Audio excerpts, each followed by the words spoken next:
Ja, dus te hopen dat ze niet snel nodig hebben. Maar als de nood aan de man is, dan weten ze welk nummer dat ze moest bellen. Hè? 112. En hoe komt ze dan uit? Bij de nieuwe meldkamer in Maastricht. Nadat ze 112 hebben gebeld, wordt ze al snel doorverbonden met deze plek.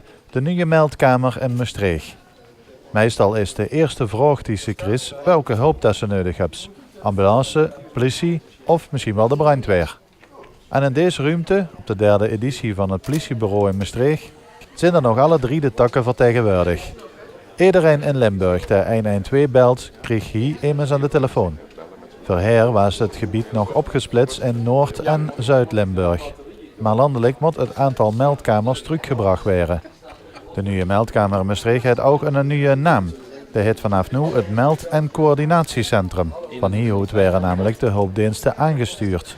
En die taak is natuurlijk net zo belangrijk als het opnemen van de telefoon. Zo snel mogelijk de juiste informatie krijgen en de juiste personen naar de juiste plek te sturen. Dat is hier de dagelijkse gang van zaken. 24 uur per dag, 7 dagen in de week.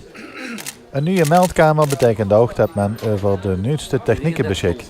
De nieuwe richtlijn die nu al in Maastricht gebruikt wordt, moet straks voor het hele land weer ingevoerd.